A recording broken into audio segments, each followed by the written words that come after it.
So, a little quick look at the amulets of Luang Phu Simpalee. Not all of them, just some 2560 to 2564, a couple. There's a lot more, but just found a couple in a folder. I thought, okay, let's make a little screencast because I've got a new operating system and a new little toy called the Raspberry Pi, and on Raspberry Pi operating system, and I wanted to find out how to screencast so I can finally start making Amulet School videos again for you all. And so this actually a test to see what happens. So here we go. This is the Duang Ta Hok Chek of Luang Phu Simpalee, which is very strange because as you can see a lot of Hermetic, or some people might say Masonic, and sacred geometry related imagery in there, such as the olive branches around, if you want to say they're olive branches, which they might be a different branch, yeah, but let's say they are olive, and the hexagram or Star of David, or the eye in the pyramid within there. So you can see a mix of various things and a definite sacred geometry. And of course the six-pointed star is also found in Freemasonry, not just the triangle with the eye in it, of the great architect, which is comes from, if you want to go back and look at the Platonic solids and Pythagoras and get into all of that, you will see that creation itself is actually based on geometry. Space itself is actually, there's a geometry to space as well, but that's a very deep subject. But what is strange and inimitable, so you don't see this imitated by other sorcerer monks, forest monks, or any kind of Buddhist Theravada Thai monks, to see such imagery. So it makes me wonder, how on earth has Luang Phu Simpalee in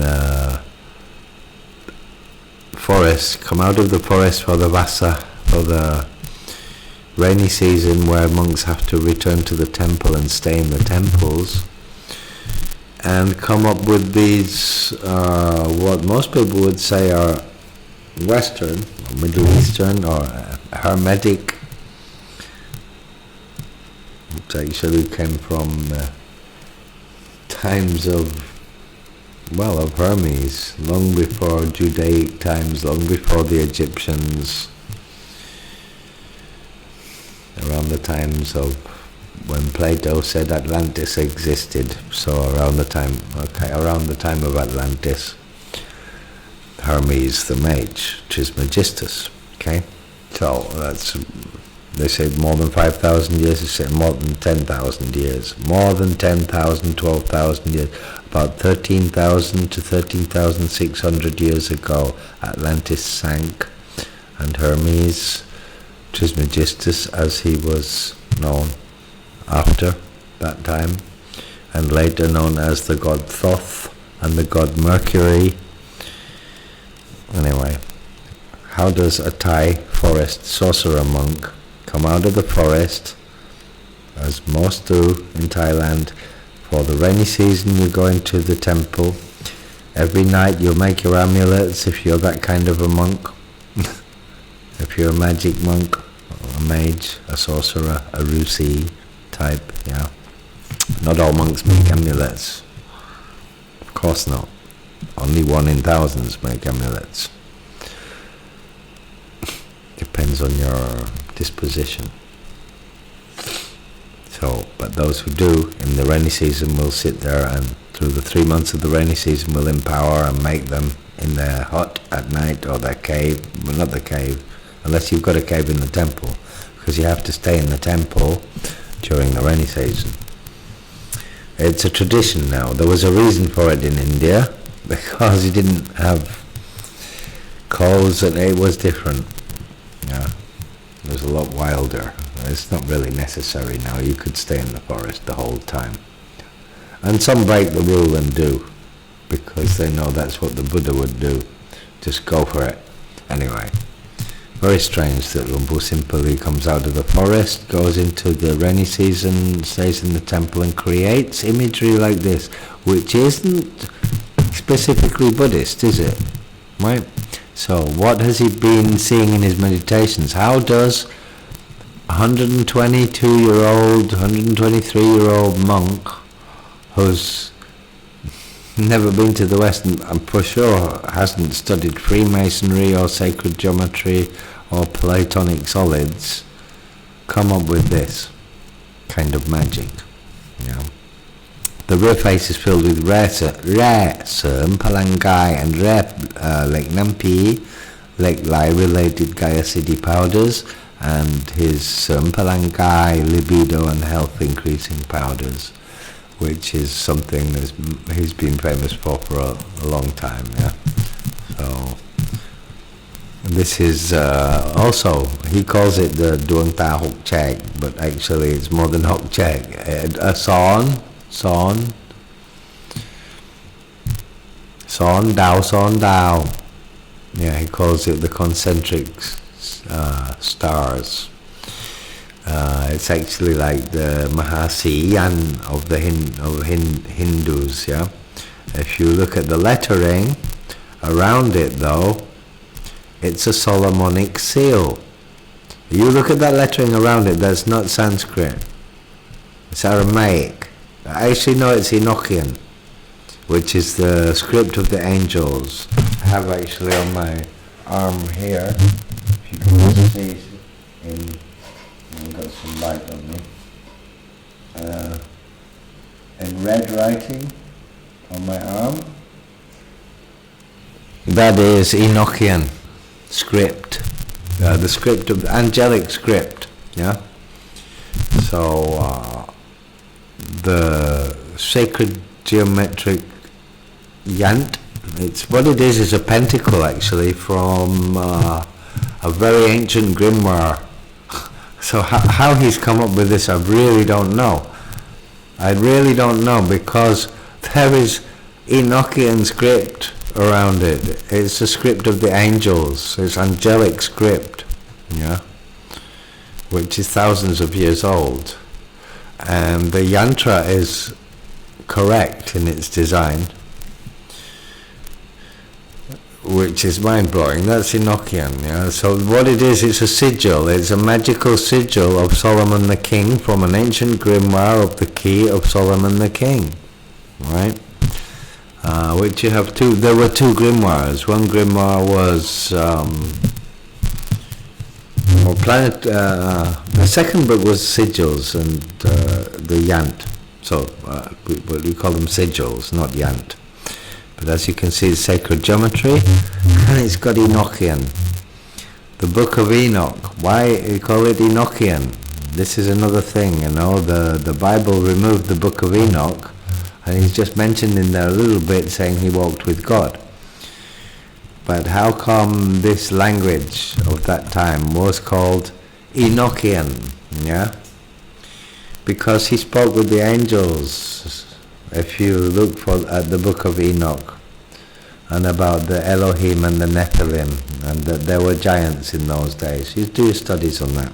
Anyway, this comes from an ancient grimoire which I studied, practiced ritually many years ago. 30 years ago. 40 years ago.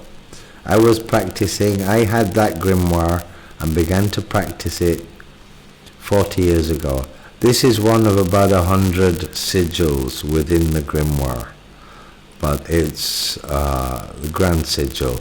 But it's very much like the Hindu Siyana, but it's actually one of the sigils, Solomonic sigil, from a Thai forest sorcerer monk. Has he pulled this in his meditations? Where does he have this? I mean, somebody give him that to make as an amulet and ask him? No. He'd want to know, what is it? Is it evil? No.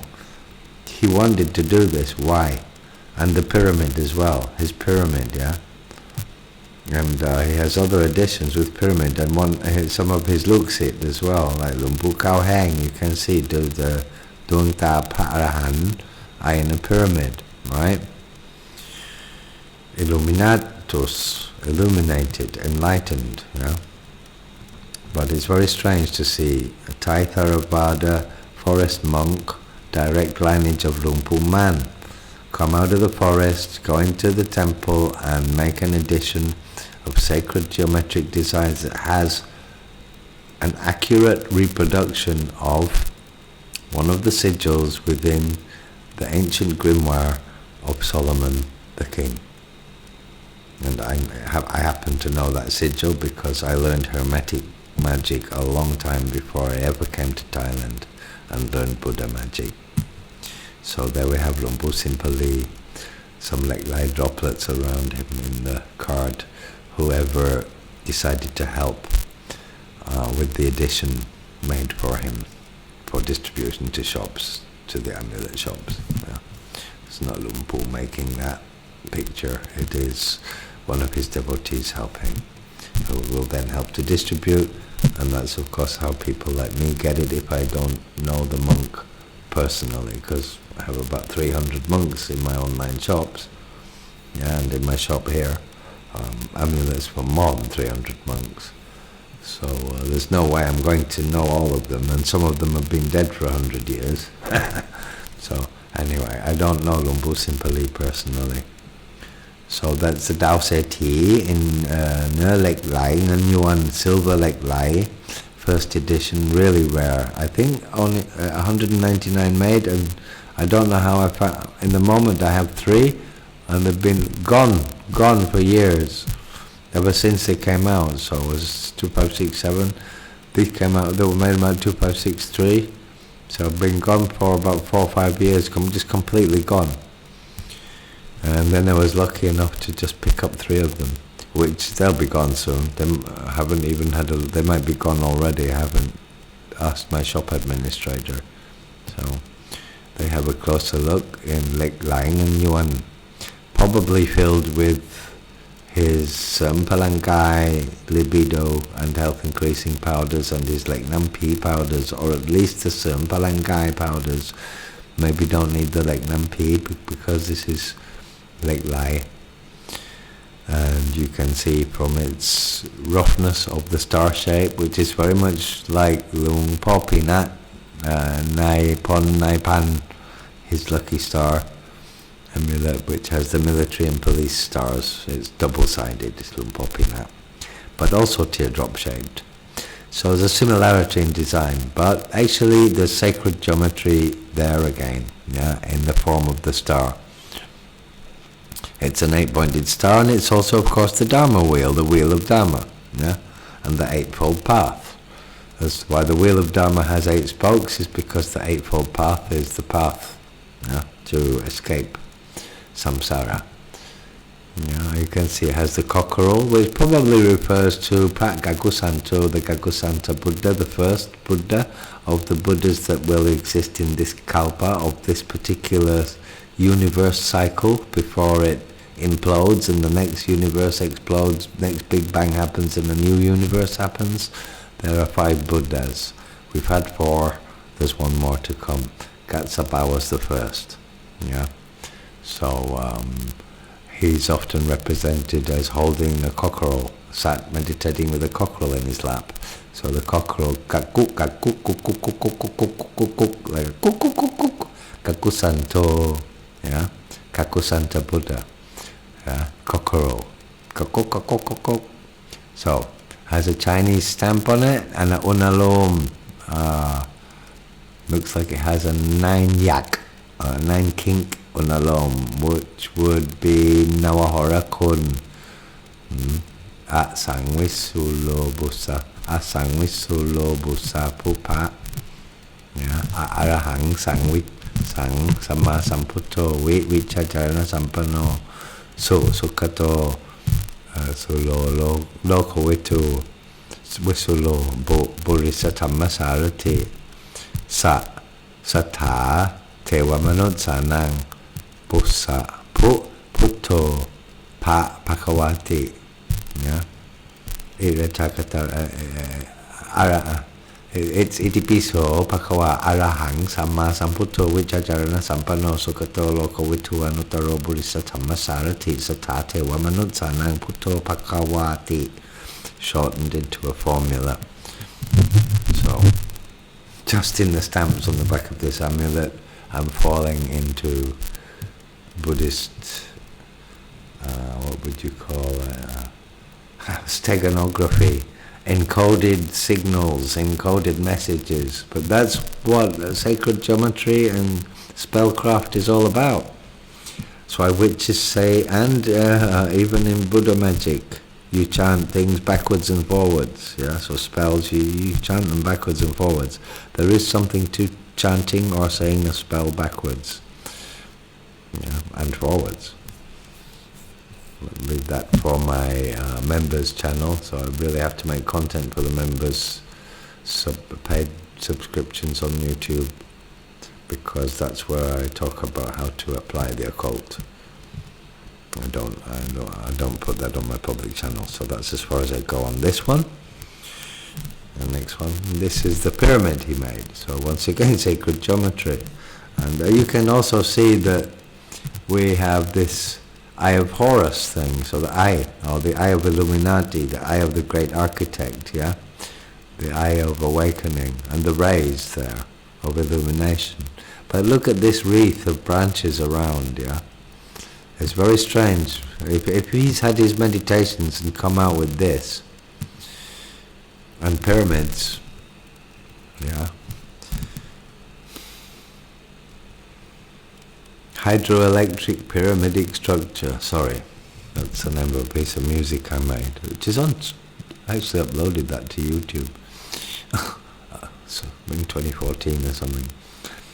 So this is also Lake Lang and Yuan, and probably hand inscribed, but you can't see because it's all scratchy. But he'll have had a scribble, and I can see some lines on there.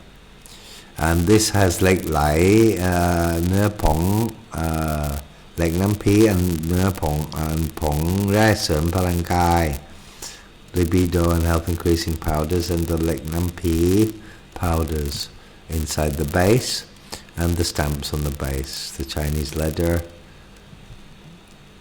something, and the doesn't have an Onalom, has a different stamp, and the cockerel again, yeah? And some writing, I think it says Simpalee, I can't read, I have to put my head upside down. It's a picture of Luang Phu. I like to explain going to why he has two candles in his hand. That's part of ritual, but I'll stick to the point. Don't let my ADHD come in. You can see he's blessing Takrut. I think that's a Takrut Raja Chok, which were made from silver foil, rolled around his sacred powders, with a photo in paper, a picture of Luang Phu Simpalee in the middle, wrapped around it, to seal it, and to connect with him, of course, with the Guru. I think I've still got a few of those in my shop on Thailand-Amulet.net, I think. Yep, I think still, because I found a stash of remaining, just like that. No, I found only one of those pyramids, the pyramid. This is sold. This photo I took is of one I found years after the depletion of the edition, 3-4 years after. 120, 122 years old, 123 years old. Look at that. I'm 59. I look 10 years older than him. This one's Luang Phu Tuat. He made some Somdet, and also in the second edition, Dao Se Ti too, because the Luxit called for more, it ran out. He also made some stars in these powders, because there was no more silver Lake Lai left, so he made the stars, what I call the stars, the Dao Se Ti, the star of the millionaire, the lucky stars of a millionaire. Amulets also in these powders with coated in gold paint, painted in gold leaf. But it's actually gold powder. It's a mixture of gold powder with some resinous paint, I don't know. And otherwise it's made from pong re like nampi and pong re sim palangai, and for sure with some herbal powders and putakun powders as well. Yeah. And I can see ploisaic in the back, and a piece of chanuan sacred metal, which is usually made from smelted down tewarup. Tewarup means Deva statue or Buddha statue, or would be deity statues like Vishnu or Ganesha, or and filings from and metal residue from the casting of Buddha statues are all used to make sacred metals with. So there's a metal bead in there which is called Chanuan Saksit, and it will be metal made from ancient metallic sacred artifacts, basically smelted down, and blessed. And you can see some semi-precious gem which will be blessed with Mahapokasap, wealth increasing magic.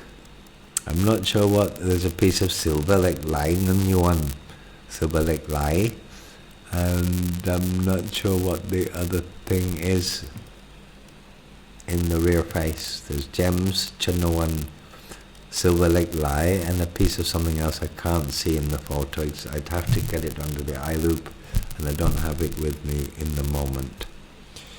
And these powders are extremely popular with people for the, I would assume, for the libido enhancement power and health, and for the like nampi, the like lai related powders inside them, and the like lai inserted.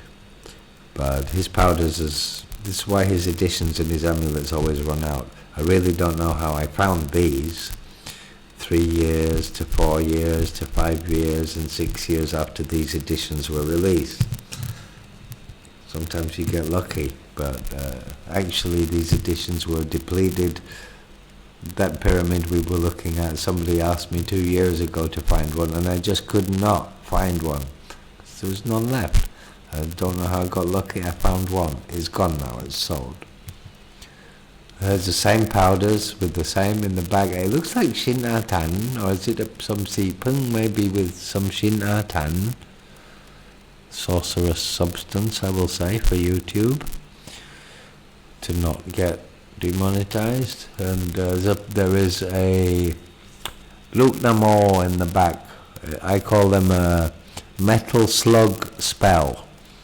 It's a metal copper slug, which are put also in the bottom of prakring and put in the bases of metallic amulets and in the rear face of all sorts of amulets, and can be put into rings, and you can just use them themselves as an amulet, usually inscribed with akara in Khmer Sanskrit, probably with the letter Nat, but it might be the letter Sat for Simpalee, or it might be a for Arahang, the Buddha. It depends what you want to bless it with. That's a matter for magicians and sorcerer monks and Rusi. What this particular one has on it, I can't really see, because I'm looking like yourself on a screen as I'm recording this on a tiny little Raspberry Pi. That's the name of the device. I'm not on Windows, I'm on a Raspberry Pi OS, and trying to make my first screencast with it so I can get back to work, do amulet school. So this is actually a test screencast. So this Prat Somdet also, you can see, has code on the front, inscription to the right of the Buddha's head.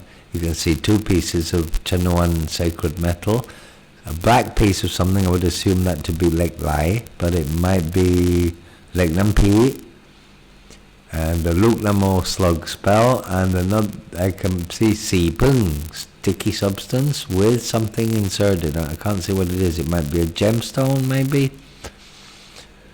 I would need to get it under the eye loop. Or a piece of Shin Atan, sorcerous substance, and some silver Lek Lai. and painted with gold powder on the front. Fantastic. What I will say is they look a little bit, when you first open them, they haven't been used or worn yet, the gold paint, versus in this flash, it looks a bit surreal. It's not actually that tone of color, it's a bit darker and warmer. But once you start to wear them, the gold flakes on the front of the amulets start to take on some real character, and the more they age over the months and the years of wearing it, it takes on a very fluffy character and becomes a very beautiful amulet. So these amulets, when they're painted with bronze or gold powders like this, they're intended to increase in beauty as they increase with age, which is an enjoyable thing when you get an amulet like this and the years pass and you look at it and you look at your photo of when you first got it and you look at it after you've worn it for 5 years and 10 years, you see the character it takes on. Well, I'm getting lost in something that I like myself, an aspect of amulets, especially with new amulets that I like myself, that from even amulets I've made myself. I was looking at some the other day that I made in 12 years ago. I made 12 years ago. And to see how the Muan San has aged over 12 years. My own amulets made with my own powders. It was interesting to see how my own amulets and my own powders have aged over 12 years. Maybe I hope I can get in the mood to cover that. Maybe I should get them out and we'll have a look at them and let's see how my Muan San has stood the test of time over 12 years and ponder upon how it will look 100 years from now. I already have, but yeah, I think I like to do that. So this is Somdet of Luang Phu. This Rien was released, as far as I can see, it was released into both the second Dao Se Ti edition and separately as its own edition. So it's very hard to give documentation on this, but I will say 2554 BE, no 2564, sorry, which is about 4 years ago, and that I do know that the Ganok flames around the Buddha, which is gold-plated, so solid gold-plated, not gold-plated 9 carat, real gold coated, and it's in sacred copper, Romdam, blackened sacred copper. So that will actually take on a very aged look, not rusty, but an aged look. It will start taking on all sorts of different tones. It won't be monotone as you wear that over time, if you wear one. The pointy ganok, the flames around the Buddha, are designed to be like barbed wire, protective, visually. So from design-wise, it reflects the blessing and the magic within is protective, this was made from Pong Re Lek Nam Pi and Re Seum Palangai. It's sacred powder bead rosary, baked hard. But the beads themselves are made from Luang Phu's famous sacred powders, which was Lake Lai powders, Lake Nam Pi powders, which was used to make some of the sharpest, hardest, most unbreakable battle swords in ancient times, Most of it's found in the province of Uttaradit, where you find Lake Nam Pi powders under the ground.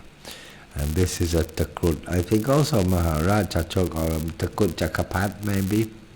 I would call it Takut Kuchiwit because it possesses all of the blessings for luck, for good health. It's filled with Luang Phu's powders, Seum Palangai and Pong Re Lek Nam Pi powders, and Tak Chuak Wong Rak Pik Tong. So wrapped with spellbound cords. Spellbound I say because as you wrap it, you perform incantations Like when you're doing a rosary, you say Om Mani Padme Hum, Om Mani Padme Hum, Om Mani Padme Hum. Every bead you say the prayer again, right? The mantra. So it's the same with the wrapping of the cords, and dipped in black lacquer, which makes it stand the test of not just decades but centuries. Yeah, and it's also an aesthetic thing. And black herbal lacquer, and then in the middle coated with gold leaf, which is well, gold is always seen as if something is high and sacred, then to cover it in gold is worthy, right? And they also use it for blessing. But I believe myself, know it or not, we who make amulets and those who make amulets and magic,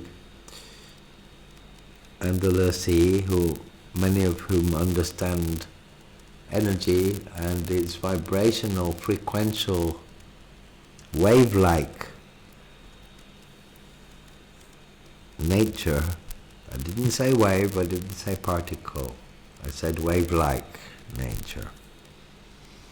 It's super nature, and it's not a wave and it's not a particle, and you can be lost for eternity. If you want to put your finger on that, go into quantum mechanics and go quantum on that, I'll meet you at the end of forever, because you will never find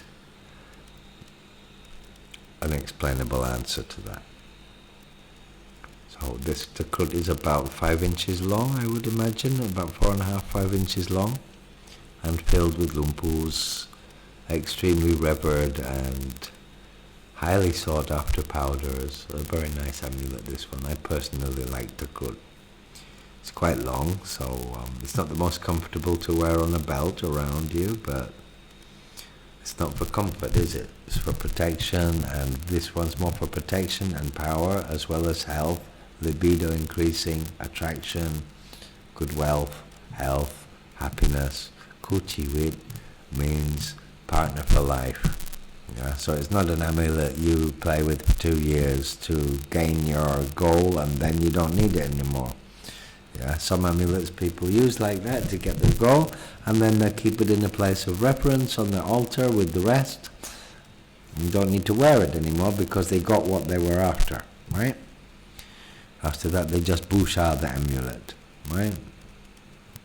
And hopefully many amulets give you that. And there we go, not very many, just a few of Luang Phu's very rare amulets of the latest he made in the last few years. Well, up until hasn't seen any from 2564 to 2567 now. That's the last 3 years. I'll have to dig up what he has. He must have made some things, but he sometimes 2 or 3 years just disappears and then comes out with an edition. So this was the last one I grabbed, and some of them were from older edition, from the first edition, the pyramid, and hopefully I'll show you some more from Luang Phu Simpalee soon. I just found very few, these few photos on this new Linux Raspberry Pi machine, and felt I really needed to make an amulet school video for you and a talk, Buddha magic talk, so I thought I would do that.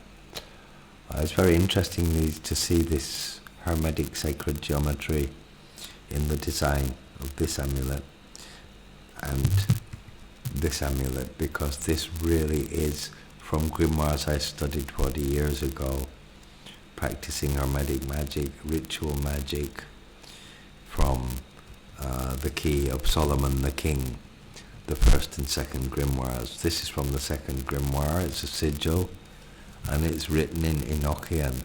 Luang Phu, where did you get the Enochian from?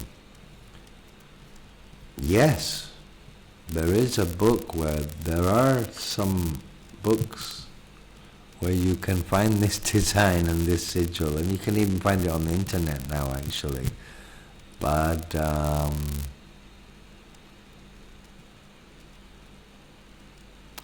I personally like to tell myself that Luang Phu has somehow extracted this. Being a Buddhist monk in the forest, he's gone into some deep meditation and he's extracted the universal geometric sigil, because the sigil is not invented by some Western mage. It's to do with Hermes Trismegistus. It's pre-Aramaic. It's Enochian. It's Enochian. Enoch, was, I believe, the 7th generation of Noah, right? Enoch? Sure, the book of Enoch, anyway. It's very strange, isn't it? It's not Buddhist. And how he would come across and want to do this with Enochian and this yantra is absolutely baffling to me, apart from that I think he must have pulled this out of the inner realms for him to want to make, release and bless these amulets. It's very strange. And the pyramid, of course, and this one has an eye. This is also hermetic. And the branches, so the wreath around the six-pointed star, which is also sacred geometry, is also hermetic. And the eye in the triangle, of course, or the pyramid if you want, and Masonic, which is sacred geometry, is very, very deeply embedded in Freemasonry. This isn't. This is a sigil. It looks also like the Hindu Mahayana, the Sea Yantra, but it isn't. It's old. Well, according to me, it's older than that, because Hermes, 12,000 years old. But of course, also we have 5,000 years of Vedic history, but it's also said that the Aryan go back that far. So maybe you can connect Hermes and Atlantis with the Aryans. That's something I study, but it's a lot of people in the world have tried to find out about that and prove. So I don't think I'm going to do any better than the rest, but I've found my own things out. But I do find it baffling. If I ever meet Luang Phu, hopefully, while he's still alive, then I will discuss this particular amulet with him, because even if he was given the design, there's no way he or any monk of that stature, or any good monk who makes good amulets, wouldn't do it unless it was something that he himself innately understood and was for it. And this incredible, because this is a very, very powerful yant, and it's written in one of the most ancient scripts we have. To me, I don't know, but it might even be older than what we say is the first script. Cuneiform, we say, is the first script. Personally, I say the first written language were the pictures we painted on cave walls of animals, because Chinese language started off as pictorial, simplified pictures, diagrams, but it was pictorial. And so the beginning of writing was pictorial. They were symbols for images. They were simplified drawings of things. And then we started inventing written symbols for things that you can't draw because they're abstract. Anyway, that's something else. But it isn't. It's connected. If you look at those stars within stars within stars, you have the hexagrams within hexagrams within hexagrams, the concentric circles.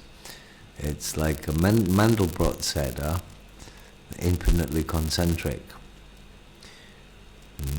It's also very good for Gasina meditation. If you can get this yant and put it on your wall and stare at it, switch the lights out, maybe put a candle on so you can see it, and just stare at it and stare at it, and don't blink. Let the tears well up in your eyes, let your eyes water, and stare and stare and stare and stare. and see what happens. If you can find this yant, yeah, and see what happens. Just keep staring at it until your eyes water. Just don't blink and practice and practice and stare at it and stare at it. And the flower of life as well. Stare at the empty space, not the lines.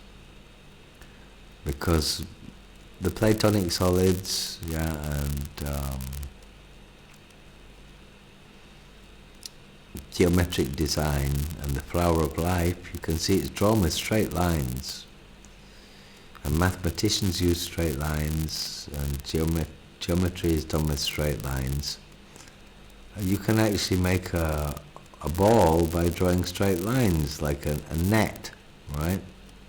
Of all triangles, pixels, until it becomes a sphere.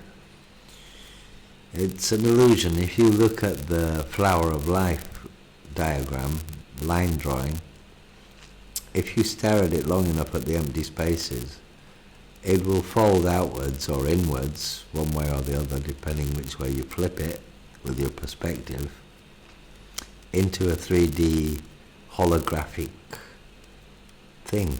It'll come off the paper and start hovering in front of your eyes. If you stare at it properly for long enough, some people only need a moment, some people need to try it for 10 minutes a day for a week. But if you keep at it, you'll see it in 3D, and you'll see that, oh, this isn't straight lines and flat, this is curved. And then you might realize that straight lines don't exist in this universe, in space. If you stand between two mirrors, stretch your arms out, you'll see yourself going off on a curve into infinity. Both sides, both ways, yeah? And that's because the light is curved, it's not a straight line. But in sacred geometry and magic, to encompass the curved space and to enclose space, or to show form within space, you need to enclose it, and to do that we use line and curve. But what we think is a straight line is actually not straight. Yeah? And actually this is a round amulet, it's curved, and the front of the amulet is also like a dome. So those straight lines are definitely not straight, they're curved. Yeah? Because it's globular, like, it's not a flat coin, it's bubbled, it's got a dome on it. Yeah? So there you go.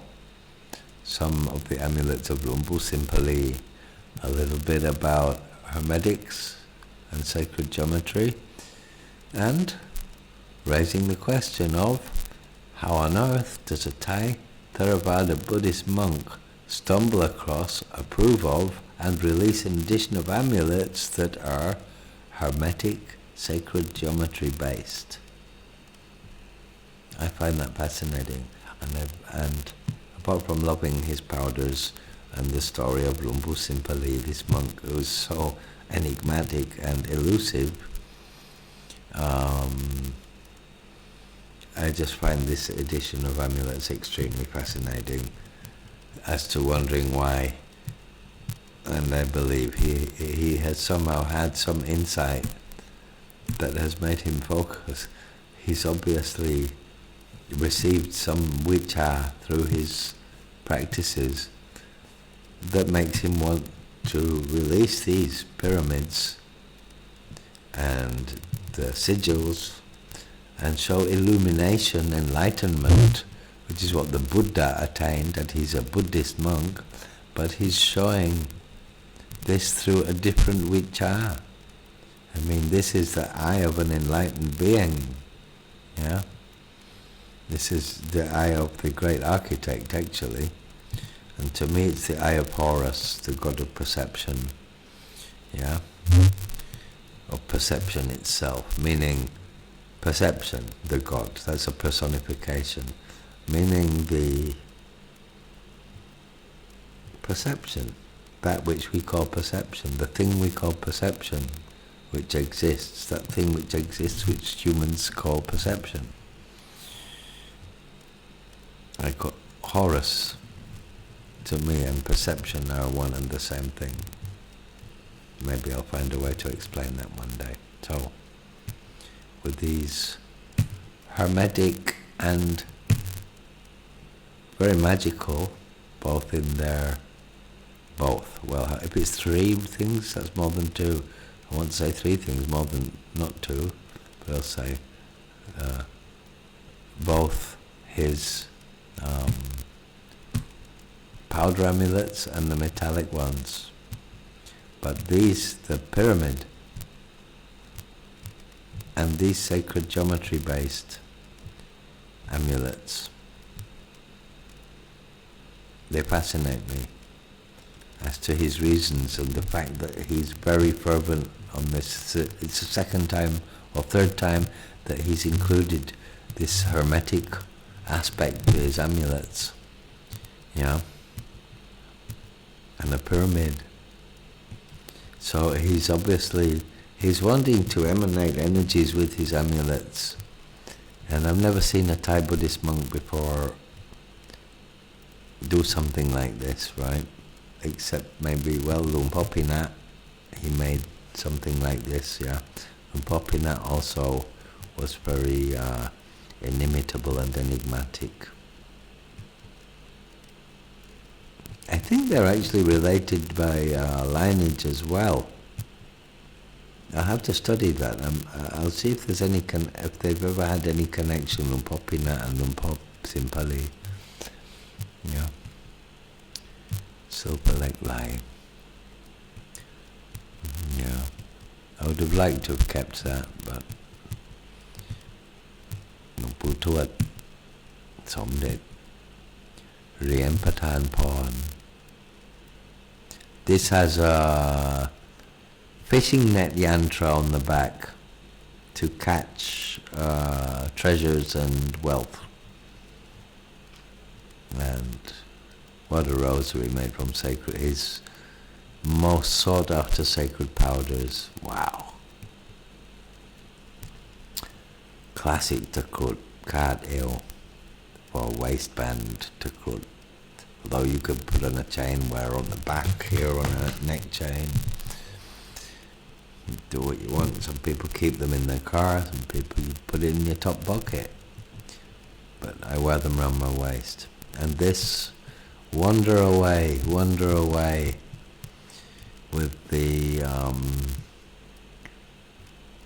olive branches, or what do you call them, cypress leaf branches, or what are they, right? If he comes out with a pine cone, no, I'm not going to say I'll eat my sock, because knowing Luang Phu Simpalee, he probably will. The pineal gland, the pine cone is a symbol of the pineal gland, the third eye. So Luang Phu is the third eye, is what most people would say. The triangle is three-sided, there's an eye in the middle, it's the third eye. But look at the wreath with the branches. You look up the symbolism of that in Hermetic and in Freemasonry and in ancient Egyptian symbolism and in Hermetics. Well, there you go. A look at the amulets of Luang Phu Simpalee, and go off on a tangent about sacred geometry. Ajahn Spencer for the Buddha Magic Project in my own channel, signing off.